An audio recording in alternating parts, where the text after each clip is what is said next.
नमस्कार दोस्तों, मैं जितेंद्र कुमार आपका स्वागत करता हूं अपने चैनल द एडवेंचर क्लासेस में। हम लोग पढ़ेंगे आज। पिछले लेक्चर में हम पढ़ाए थे घन और घनाभ। तो जो दोस्त हमारे पिछला लेक्चर नहीं देखे होंगे उनको डिस्क्रिप्शन बॉक्स में हम लिंक दे देंगे, जा करके देख लेंगे। घन और घनाभ का 2 लेक्चर बताए थे। आज हम बताने वाले बेलन। ठीक, बेलन क्या होता है? देखिए, बेलन क्या होता है? एक आयत को अपने अक्ष के परितः पर घुमाने पर क्या बनता है? बेलन। क्या होता है? जैसे मान लेते हैं कोई आयत है। ठीक, आयत आप जानते होंगे आयत क्या होती है? आयत जो होती है, आयत की जो होती है लंबाई, मतलब आमने और सामने की भुजाएं बराबर क्या होती हैं? आयत में क्या होता है? आमने और सामने की भुजाएं क्या होती हैं? बराबर। जैसे मान लेते हैं ये है, ठीक, ये है यहाँ की भुजा, इसके सामने जस्ट ये है, तो ये दोनों क्या होंगे? इसके आपस में बराबर होंगे। और यहाँ पर ये है, इसके सामने ये है, तो ये भुजा इस भुजा के बराबर होगी। तो क्या होगा? आयत। क्या होती है? आयत में क्या होती है? आमने और सामने की भुजाएं बराबर होती। ठीक, तो इसी को अगर हम क्या करेंगे, यहाँ पे सेंटर मान करके पूरा अगर घुमा दिया जाए इसका अपने के चारों तरफ, तो क्या बन जाएगा? ये बेलन। जब ये बेलन बनेगा तो आप एक चीज़ नोटिस करेंगे, जब अभी आपको ये देखिए एक लाइन दिख रही होगी ना, जब ये बेलन बन जाएगा ना, ये पूरा सर्कल बन जाएगा। देखिए, जब ये क्या है, देखिए जैसे बेलन है ना, ये अगर इसको पतला सा फर्री टाइप रख लें, अगर घुमाएंगे तो इस लाइन में एरिया का कवर, कैसा एरिया कवर करेगा? जो मार्कर के एरिया का कवर करेगा। जब मार्कर के एरिया कवर करेगा तो ये क्या होगा? जैसे मार्कर क्या होगा? हमारा सिलेंडर। क्या बोलते हैं इसको? बेलन। देखिए, अब इसमें 3 चीज़ें हैं काउंट करने की। एक क्या हो गया हमारा? अब यहाँ से यहाँ तक जो हमारा आयत था, जो आयत की लंबाई थी वो किस में बदल गया? आपका ऊंचाई में। और जो चौड़ाई था, यहाँ से यहाँ तक था, अब चौड़ाई जो बदल गया हमारा किस में? नहीं, रेडियस नहीं बदला, ये बदला अगर व्यास में। ठीक, चौड़ाई यहाँ से यहाँ तक ये व्यास में बदल गया, रेडियस तो उसका आधा होता है। ठीक, तो ये हमारा बदल गया व्यास में। अब देखिए क्या बन गया ये, अब यहाँ से यहाँ तक जो लंबाई है, ठीक, तो इसमें 3 चीज़ काउंट है। ये देखिए, एक इधर से क्षेत्रफल है, पृष्ठ क्षेत्रफल, मतलब जिस पे आपका, जिस तरह से आप हमको टिका सके, क्या सके? टिक सके। ठीक, जिस बेलन को किस तरह टिका सके, ऐसे टिका सकते हैं। इसका आधार क्या हो गया? आधार। आधार मतलब जिस पे वह बना हुआ है। ठीक, जिस पे हमारा बेस है, इस बेलन का जो होता है आधार क्या होता है?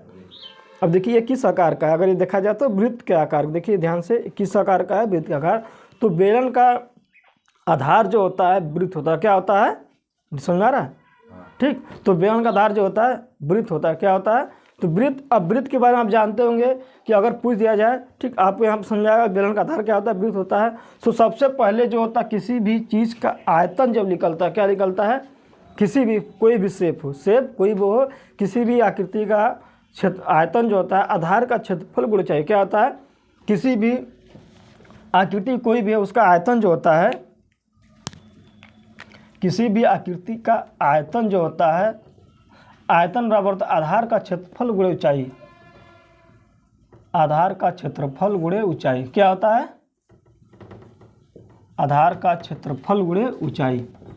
ठीक, हमारा यहाँ पर देखिए कोई भी आकृति हो, ये चीज़, ये सब सारे शेप के लिए होता है। क्या होता है?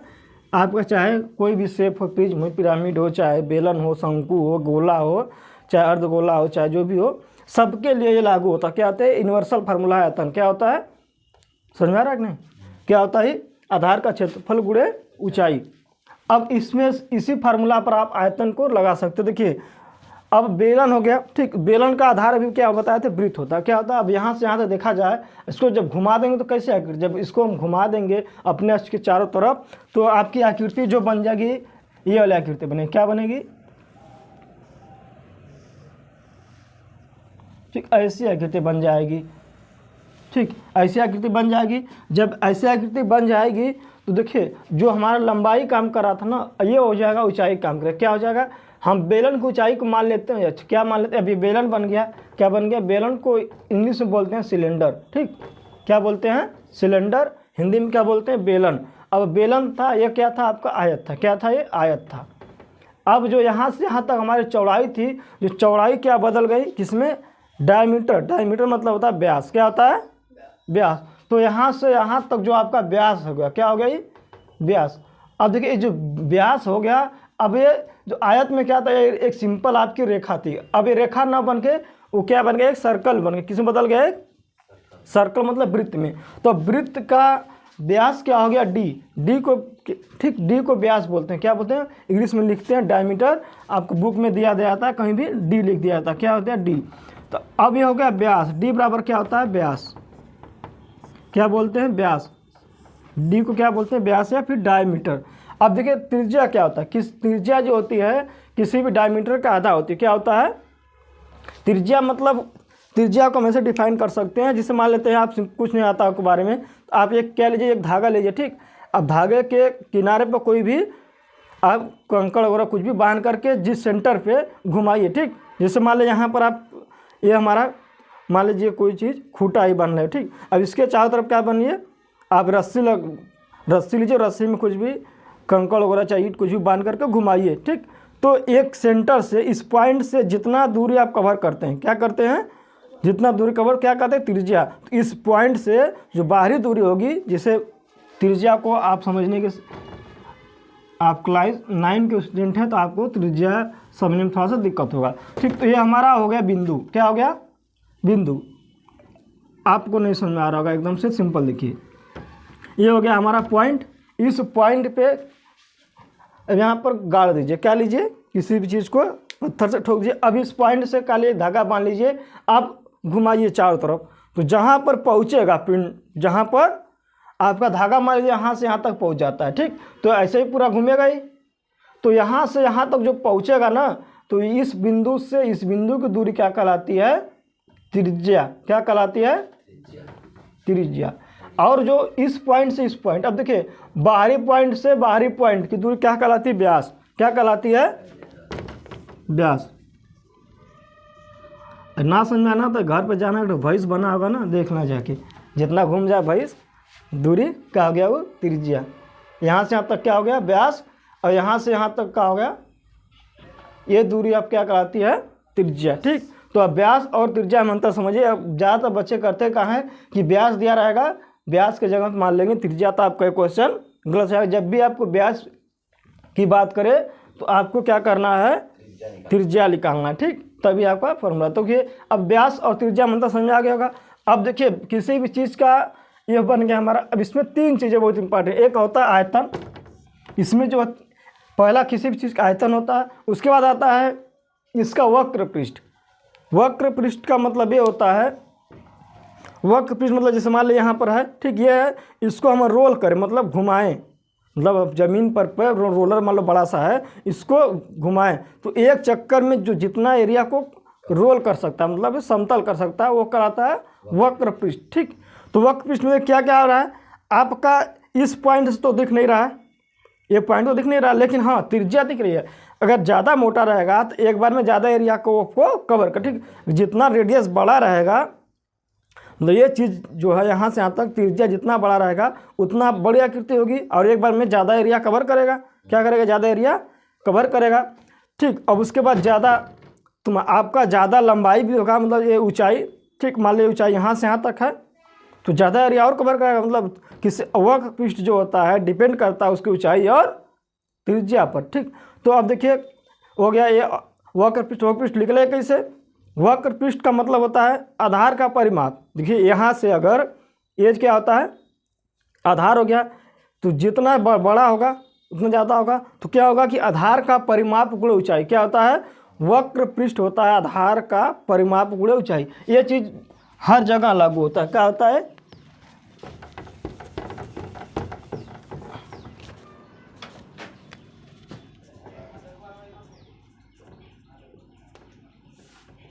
वक्र पृष्ठ जो होता है आधार का परिमाप गुणे ऊंचाई।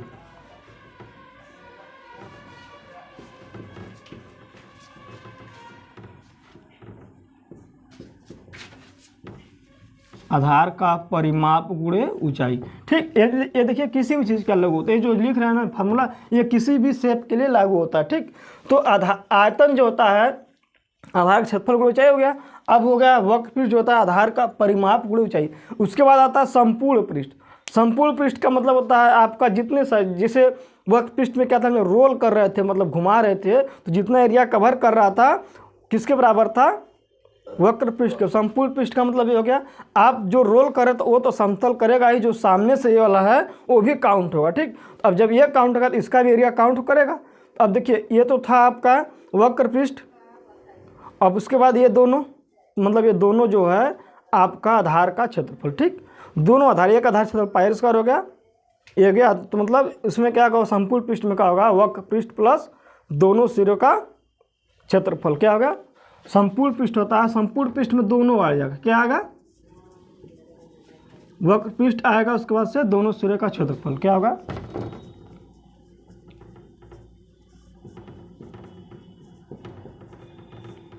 दोनों सिरों का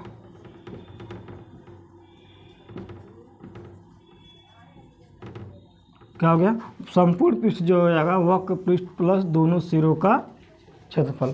अब यह तीन चीज़ आपको निकालना होता है, आयतन, संपूर्ण पृष्ठ और वक्र। अब देखिए तीनों निकालते कैसे हैं। आयतन मतलब हो गया आधार का क्षेत्रफल गुणा चाहिए। अब पता होता है कि बेलन का जो होता है आधार क्या होता है, वृत्त होता है, क्या होता है, इसका आधार क्या होता है, वृत्त होता है, क्या होता है, वृत्त की त्रिज्या हो गई आर। अब आपको वृत्त का क्षेत्रफल क्या होता है, पाई आर स्क्वायर, क्या होता है, पाई आर स्क्वायर, वृत्त का क्षेत्रफल जो होता है पाई आर स्क्वायर, क्या होता है, वृत्त का क्षेत्रफल, देखिए वृत्त का क्षेत्रफल जो होता है पाई आर स्क्वायर, क्या होता है, पाई आर स्क्वायर। अब वृत्त का परिमाप क्या होता है, परिमाप, देखिए परिमाप कहाँ से निकालते हैं, परिमाप मतलब किसी एक पॉइंट से घुमा करके, यहाँ से आप स्केल लीजिए फीता वाला, अब घुमाते घुमाते इस पॉइंट पर आ जाइए, तो आपने जितना आपके स्केल पर पॉइंट आया है, नींद लग रहा है उसको, क्या हो गया यहाँ पे 2 पाई आर, क्या होता है, वृत्त का परिमाप का होता है 2 पाई आर, क्या होता है। अब इसी चीज़ पे वृत्त के इसी पर आपका निकल जाएगा सब कुछ। अब देखिए क्या होता है, वक्र पृष्ठ, संपूर्ण पृष्ठ और आयतन। तो अब देखिए पहला आयतन निकालना होगा तो क्या हो जाएगा, आधार का क्षेत्रफल गुणा ऊंचाई, क्या हो जाएगा, आयतन। बेलन का आयतन जो हो जाएगा, आधार का क्षेत्रफल क्या है, पाई आर स्क्वायर। देखिए अब वृत्त, बेलन का जो होता है आधार क्या होता है, वृत्त होता है, जबकि पता है आपको वृत्त का क्षेत्रफल क्या होता है, पाई आर स्क्वायर। तो आयतन जो हो जाएगा पाई आर स्क्वायर, और ऊंचाई, ऊंचाई क्या है यच, तो गुणा कर देंगे से, क्या होगा, पाई आर स्क्वायर यच। तो बेलन का आयतन जो हो जाएगा, पहला नंबर हो गया, बेलन का आयतन क्या हो गया, पाई आर स्क्वायर यच। उसके बाद आ गया आधार का परिमाप, आधार का परिमाप गुणा ऊंचाई, वक्र पृष्ठ।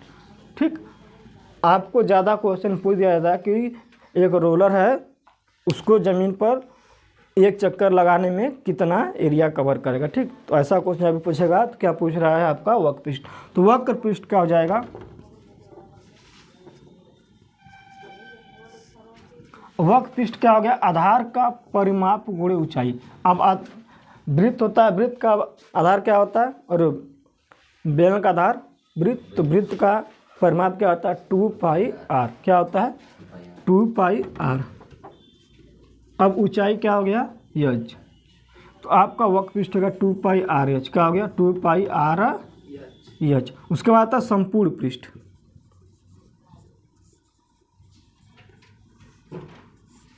अब देखिए संपूर्ण पृष्ठ में क्या होता है, वक्र पृष्ठ प्लस दोनों सिरों का क्षेत्रफल। तो वक्र पृष्ठ का अभी लिखा गया 2 पाई आर एच, क्या हो गया, 2 पाई आर इंटू एच प्लस, अब उसके बाद क्या, दोनों सिरों का क्षेत्रफल। एक सिरा का क्षेत्रफल क्या हो गया हमारा, इस सिरा का क्षेत्रफल पाई आर स्क्वायर, इधर का भी पाई आर स्क्वायर, कितना pi R square plus pi R square कितना हो गया, 2 पाई आर स्क्वायर। तो क्या हो जाएगा, इसमें जोड़ देंगे 2 पाई आर स्क्वायर। अब यहाँ पे कुछ कॉमन निकल रहा होगा, 2 पाई आर देखो आपको कॉमन निकल रहा होगा, 2 पाई आर भी कॉमन निकल रहा है।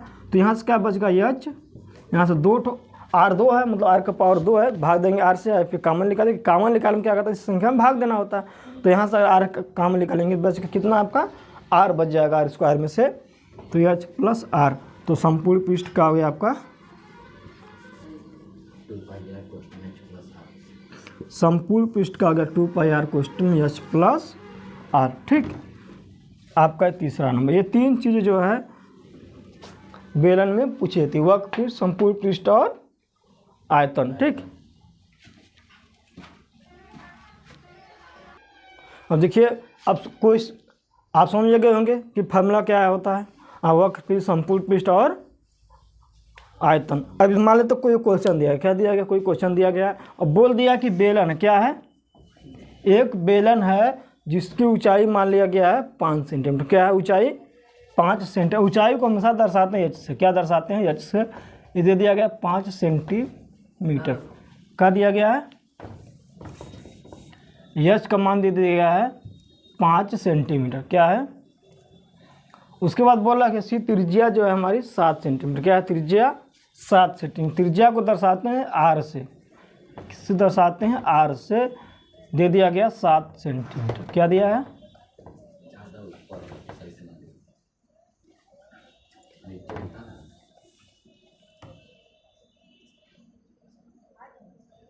क्या त्रिज्या हमारा 5 सेंटीमीटर, 7 सेंटीमीटर, ऊंचाई क्या दिया गया है 5 सेंटीमीटर। तो इसका संपूर्ण पृष्ठ, वक्र पृष्ठ और आयतन ज्ञात करें। क्या पूछ दिया, आयतन। आप यहाँ पर 300, आयतन, वक्र पृष्ठ और क्या पूछ दिया गया, संपूर्ण पृष्ठ। तो देखिए आपने पूछ दिया गया वक्र पृष्ठ, संपूर्ण पृष्ठ और आयतन, तीनों पूछ दिया गया है। बेलन दे दिया त्रिज्या 7 सेंटीमीटर, ऊंचाई आपका दे दिया गया है 5 सेंटीमीटर। तो सबसे पहले निकाल लेंगे आप आयतन। अब आयतन क्या होता है, आधार का क्षेत्रफल गुणे ऊंचाई। आधार मतलब क्या होगा, वृत्त, वृत्त का क्षेत्रफल क्या, पाई आर स्क्वायर इंटू एच। तो आयतन क्या होता है, बेलन का होता है पाई आर स्क्वायर एच। क्या होता है बेलन का आयतन,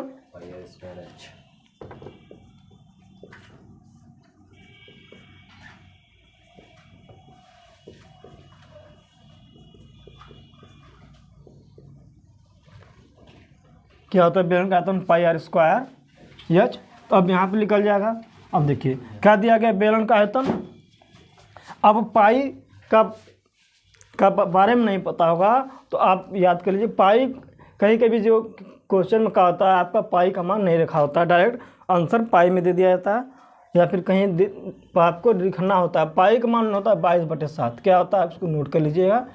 क्या होता है, पाई का मान 22/7। तो अब यहाँ पर निकल जाएगा आपका आयतन। क्या होता है, पाई आर स्क्वायर एच। क्या हो गया, पाई का मान 22/7, आर स्क्वायर का दिया गया 7 सेंटीमीटर। तो 7 गुणे 7 कर देंगे, स्क्वायर मतलब आर के पावर 2, 2 का मतलब 2 बार गुणा। ठीक, ऊंचाई का दिया गया आपका 5 सेंटीमीटर। तो निकल गया, आप 7 से 7 कट जाएगा, कितना हो गया आपका 44 में कर देंगे 5 का गुणा, कितना होगा 22 5 कितना होता है 22 में 5 से गुणा कर देंगे, आगे आपका 0 हो गया, 2 5 10 1 11। अब हो गया हमारा 11 गुणे 7, क्या हो गया 11 7 77, 770। अब यहाँ पर आंसर लिखते वक्त जब करते हैं आप गलत कर देंगे, अगर क्यूब की जगह पे सेंटीमीटर स्क्वायर रख देंगे तो आपको पूरा नंबर, एक भी नंबर नहीं मिलेगा वहाँ पे। ठीक, तो आप इसका ध्यान देना हमेशा। जो आयतन होता है जिसमें आपकी 3 बीमाएँ होती हैं, देखिए इसमें 2 बीमाएँ जो त्रिज्या का, एक इसकी, किसी भी चीज़ त्रिज्या हो या फिर आपको इंटर में मिलेगा फिजिक्स में चीज़ समझने के लिए आप यहाँ समझा दे रहे हैं, क्योंकि आप गलती करेंगे आपको नंबर यहाँ नहीं मिलेगा। आप पूरा क्वेश्चन कर देंगे लेकिन आप आंसर गलत लिख देंगे तो उसका मतलब दूसरा निकल जाएगा। तो कभी भी जब आयतन पूछा जाएगा तो देखिए 2 बीमा, एक 3 बीमा, और तीनों की जो मात्रक होता है, त्रिज्या की मात्रक लंबाई होता है और ऊंचाई का भी मीटर होता है। ठीक, मीटर या सेंटीमीटर जो भी हो, लंबाई कहीं ना कहीं लंबाई को डिनोट कर रहा है, तो लंबाई की मात्रक जो होता है हमेशा मीटर में रहता है या फिर सेंटीमीटर में। तो क्या हो गया, जो भी दिया रहेगा सेंटीमीटर, तो क्या हो गया हमारा 2 इसका हो गया, एक इसका हो गया, कितना 3 हो गया, मतलब 3 ठो सेंटीमीटर में चाहे मीटर जो दिया गया उसमें। तो क्या लिख देंगे हम, सेंटीमीटर दिया गया है तो सेंटीमीटर क्यूब, क्या लिखेंगे सेंटीमीटर क्यूब। अगर यहाँ पर सेंटीमीटर स्क्वायर लिख देंगे आप क्वेश्चन हो जाएगा गलत। ठीक, तो आयतन हो गया। उसके बाद हमारा लिखा लगा आयतन। उसके बाद क्या पूछ रहा है, वक्र पृष्ठ। वक्र पृष्ठ में क्या बताए थे, आधार का परिमाप गुणे ऊंचाई, मतलब 2 पाई आर क्या आधार का परिमाप ऊंचाई एच। तो वक्र पृष्ठ का हो गया यहाँ पे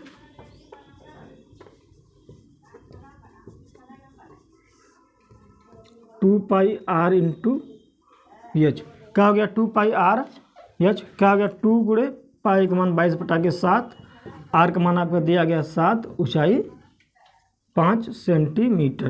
तो 7 से 7 कट गया, 22 दूना के 44, 5 हो गया 220। क्या आ गया? अब यहाँ पर सिंपल देखिए आर है और एच है, दो बीमा है, दोनों की लंबाई मात्रक क्या होता है? लंबाई में होता है। ठीक, दोनों किस में नापते हैं? लंबाई में, त्रिज्या की लंबाई नापते हैं और ऊंचाई को भी। ठीक, तो क्या हो गया हमारा? सेंटीमीटर स्क्वायर, 2 हो गया सेंटीमीटर स्क्वायर। अब देखिए इसके बाद आएगा आपका संपूर्ण पृष्ठ, किस में आएगा आपका?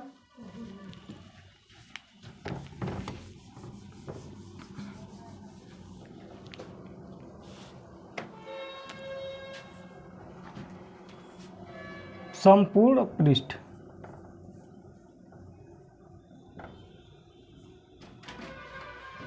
संपूर्ण पृष्ठ का बताया था अभी, वक्र पृष्ठ प्लस दोनों सिरों का क्षेत्रफल। तो वक्र पृष्ठ का हो गया 2πr प्लस दोनों सिरों का क्षेत्रफल, मतलब एक सिरे का क्षेत्रफल क्या होगा? पायर स्क्वायर, दोनों के मिलाकर हो गया 2πr स्क्वायर। तो अब इसको जोड़ देंगे जब, तो हमारा 2πr कॉमन निकाल लेंगे, r प्लस एच अंदर बच जाएगा। ठीक, तो क्या हो गया यहाँ पे? 2πr बाहर और एच प्लस आर अंदर। अब रख देंगे इस पर मान, 2 का मान 2, 22 पाई का मान 22/7, आर का मान हमारा दिया है 7 और एच का मान दिया है 5 और एच आर का मान 7। तो 7 से 7 कट जाएगा हमारा यहाँ पे, तो कितना हो गया? 22 दूना का 44 गुणे 12। ठीक, तो आंसर आ जाएगा हमारा 44 और 8 और 8 क्या होगा? 4 8 चौके 12 कि 2 8 1 9, कितना हो गया? 924। अब यहाँ पर देखिए कैसे लिखना होगा। अब इसमें देखिए एक ही एच है, यहाँ पर देखिए ऐसा मत करिए कि आप एच और आर दो ही बीमाएँ हैं। ठीक, क्या हो गया? ये भी लिखेंगे हमारा सेंटीमीटर स्क्वायर में, जिससे यहाँ पर कंफ्यूज हो जाएंगे। सेंटीमीटर स्क्वायर मत लिखिए, देखिए यहाँ पर 2πr दिखते हैं जब, ठीक 2πr स्क्वायर होता है, दोनों सिरों का क्षेत्रफल प्लस वक्र पृष्ठ का, तो 2πr। अब यहाँ पर हम जब निकाल देंगे, देखिए πr स्क्वायर यहाँ पर भी है, प्लस जब जोड़ा है तो क्या होता है? घातों को जब जोड़ा है, 528 जो भी है। ठीक, देखिए 2πr स्क्वायर प्लस 2πr, तो देखिए यहाँ पर जब घातों को जोड़ा रहता है ना, तो उसमें जो होता है वैल्यू नहीं बढ़ती। क्या होती? घात नहीं बढ़ता है, जब गुणा आता तब घात बढ़ता है। जैसे यहाँ पर अब गुणा हो रहा था तो घात बढ़ रहा था, लेकिन अब देखिए एच है और आर है, मतलब बीमा एक ही है, तो यहाँ पर आर स्क्वायर लंबाई के स्क्वायर लिख सकते हैं। ठीक, जो फिजिक्स में देखे इंटर में, तो एम स्क्वायर रखा था, MLT की पावर -2 जी बीमा होती है, एम स्क्वायर गया। फिर यहाँ पर भी एम स्क्वायर है, क्या एम स्क्वायर प्लस 2m, क्या होगा? 2m square. यह ना कि एम के पावर 4 हुआ ना, एम के पावर 4 तो 4 बीमा होता है, लेकिन यहाँ पर बीमा क्या है? 2 है। ठीक, तो आपका क्या होगा? वक्र पृष्ठ जो होता है हमारा सेंटीमीटर, अब इसको तो गुणा कर लीजिए, 44 गुणे 12 कर देंगे, कितना आएगा? 2 चौके 8 हो गया, 2 चौके 8, 4 एक कम 4 और 4 एक कम 4, 8 2 और 5। ठीक, कितना हो गया हमारा? 528 सेंटीमीटर स्क्वायर। तो आप ऐसे लगा सकते हैं